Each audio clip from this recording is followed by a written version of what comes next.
So, your mother, Cindy Breakspear, Yes. was Miss World. Yeah. I understand that she actually lived in the Tough Gong studio, apartments, something of that sort? Yes, well, she lived at 56 Hope Road, Okay. which was originally known as, I believe, Island House or something like that. Chris Blackwell had owned the property originally. Okay. And there was various apartments there that he would rent out to other people. So my mother and my uncle used to rent one of the apartments there until eventually my father had bought the place from Chris Blackwell.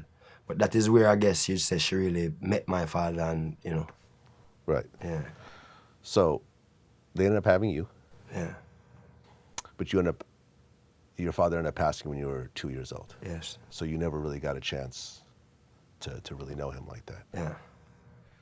What was it like, before you started getting into music, when you were 5 years old, 10 years old, and you're growing up in this family? Because your father had 11 children. Were you guys all close in the beginning? As far as I can remember, Yeah. you know what I mean? We've always been close. You know, my older brothers and sisters always, them check for me, you know.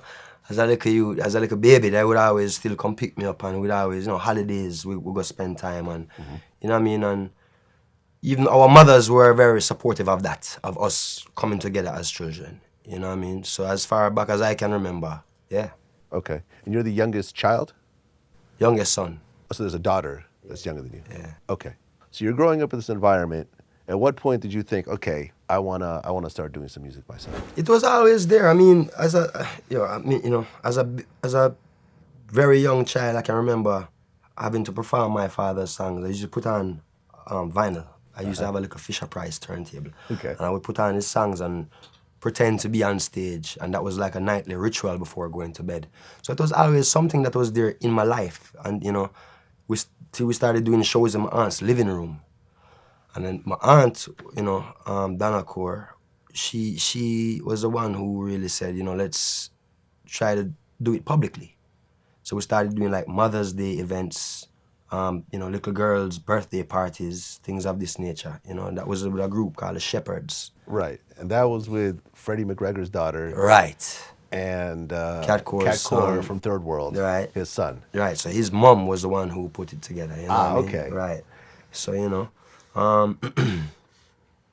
so that was, so like again, it was always something that was very dear from I was very young. And then what really happens still now is that, you know, dancehall music play a real big influence in me becoming an artist too. Okay. Because, of course, my family's music was always present, but dancehall music was the first music I started to buy for myself. Yeah. And going to concerts, I would always have the opportunity to go to concerts as a young child. And, you know, I would remember seeing people like Shabba Ranks and Tiger and Peter Metro, and I would say I want to be like that. I want to do what they're doing. Right. As opposed to saying I want to be doing what my dad is doing, you know what I mean? Yeah. Okay.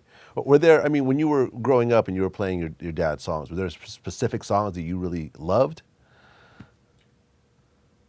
I can't remember what they were when I was that age. There's, Right. you know, I can tell you, so for me now, I would say I kind of like, in generally speaking, the more darker sounding stuff. So One Love might not always be on my playlist, Like personally. Zimbabwe, songs like that? Yeah, and, you know what I mean, Top Ranking and, you know, yeah, you know. Okay. Were you Junior Gong when you were in the Shepherds, or did that come later? No, that came later. Okay. Yeah. So when did the Junior Gong name come about?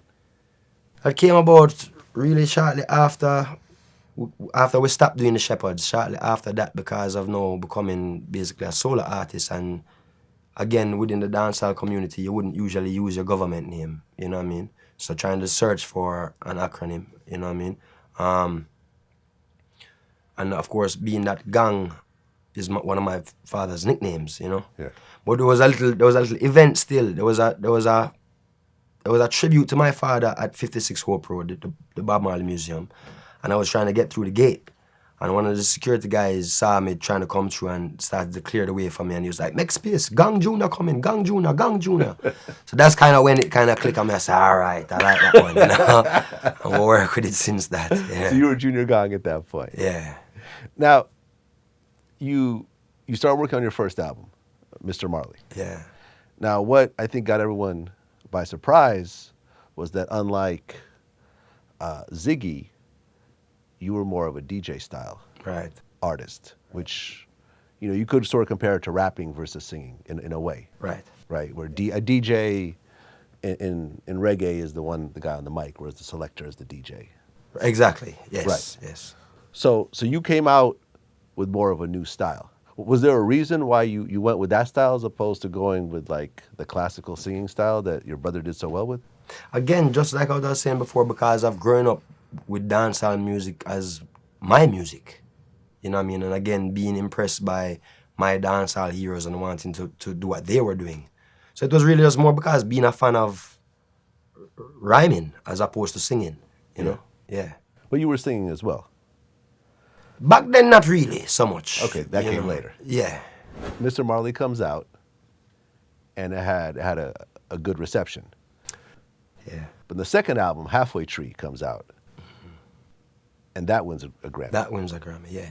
So your second album that you put out already wins a Grammy. How did it feel to win a Grammy that early on in your career?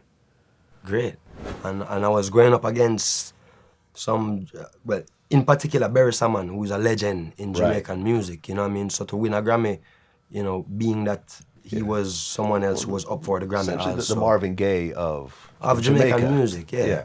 You know, so, you know, that was wow for me, you know? That was, you know, weren't a great expecting it? accomplishment. Can't say I wasn't expecting it. I mean, I knew I stood a great chance, you know what I mean? Yeah. In general, you know, yeah. Now the whole concept of the name Halfway Tree. Yeah. Explain that. Well, Halfway Tree is a place in Jamaica. It's kind of like a big roundabout, you know?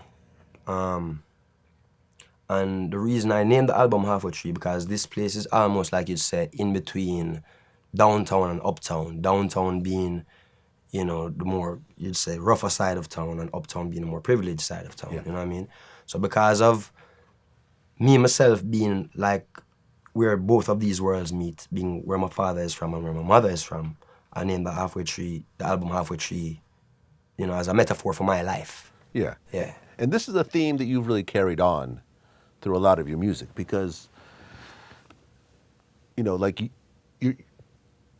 you have the Ghetto Youths crew, Yeah. right? That's your thing. Yeah. And you sing about oppression, Yeah. but you yourself grew up in somewhat of a privileged lifestyle. Absolutely.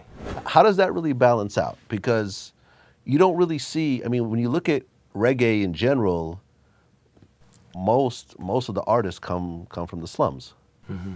You know, I mean, even Bounty Killer, I think, we're dissing. Didn't he diss certain artists, call them uptown boys and stuff like that at certain points? Perhaps. Yeah. Yeah. So how does that balance out when you're singing about an oppression that you yourself may not have actually experienced? You know, I'm only one generation removed, so I'm counting my blessings. You know what I mean? Perhaps if it wasn't for music and my father being who he was, I might not exist. You know, who knows? At the same time, you know, if Jamaica is not a huge place, you don't have to really, you know, search far to really know what's going on. And, you know, if you're someone who check for human beings, then, you know, you'd care for those who need help, right? Yeah. Yeah, and I mean, I know my history, and it's very important, you know what I mean? I know my foundation, and we have friends and family who come from rough places. Yeah. You know what I'm saying? We care. Yeah. Yeah, so that's really it.